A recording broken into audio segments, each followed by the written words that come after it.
আমাদের এই যে সার্বিক মিডিয়া বাস্তবতায় যেটা হয়েছে, নেতিবাচক সংবাদের প্রচারটা যেভাবে প্রসার হয়, একটা ইতিবাচক খবরটা সেভাবে প্রচারিত হয় না।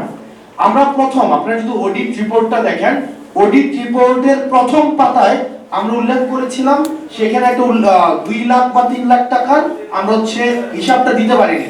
অর্থাৎ আমাদের লিমিটেশনসটা আমরা প্রথম পেজে আমরা লিখেছি যে এই অডিট রিপোর্টে আমরা 2 লাখ বা 3 লাখ, আমার নির্দিষ্ট ফিগারটা মনে নেই, আর বাকি যে 16 কোটি বা 15 কোটি টাকার প্রত্যেকটা রিসিট সহ আমরা এই অডিট, আপনার রিপোর্টটা চাইলে এখনো আপনারা দেখতে পারেন।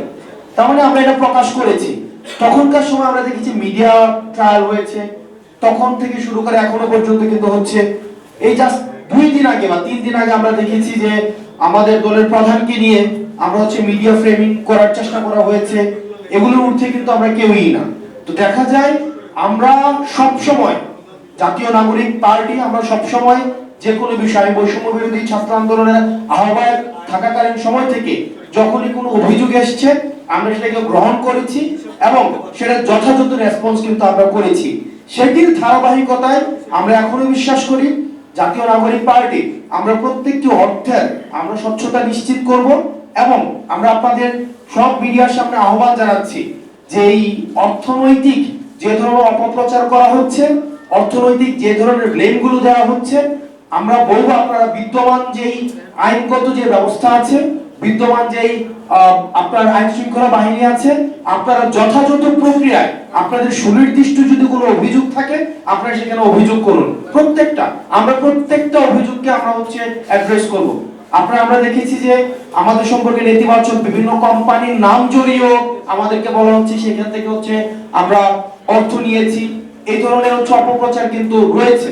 আমরা আপনাদের মিডিয়ার মাধ্যমে আহ্বান জানাবো, আপনাদের যদি সুনির্দিষ্ট কোনো ধরনের অভিযোগ থাকে তাহলে সেটি আপনার আইন শৃঙ্খলা রক্ষাকারী বাহিনীর কাছে জানান।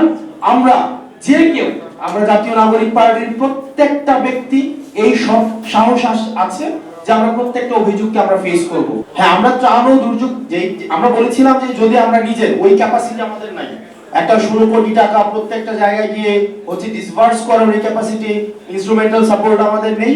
সেজন্য আমরা যেটা করেছি, ত্রাণ ও দুর্যোগ মন্ত্রণালয়ের কাছে এই টাকাটা আমরা হস্তান্তর করেছি এবং সেখান থেকেই তাদেরকে কিছুদিন আগে জাস্ট 2 উইকস ব্যাক আমরা দেখলাম যে আপনার মাননীয় উপদেষ্টা চিফ অ্যাডভাইজার উনি ওখানে বন্যা পরবর্তী সময়ে যে আমাদের ঘরবাড়ি করে দেওয়া, তাদের কর্মসংস্থানের ব্যবস্থা করা, যেটা পুনর্বাসন যে প্রক্রিয়াটা, এই প্রক্রিয়াটা কিন্তু সম্পন্ন করেছেন। তা আমরা আপনাদেরকে অনুরোধ করব এই টাকার যথাযথ সরকার ব্যবহার করেছে কিনা সেটা একটু আপনারা যথাযথভাবে ওই মন্ত্রণালয়ে আপনারা একটু অ্যাড্রেস করবেন।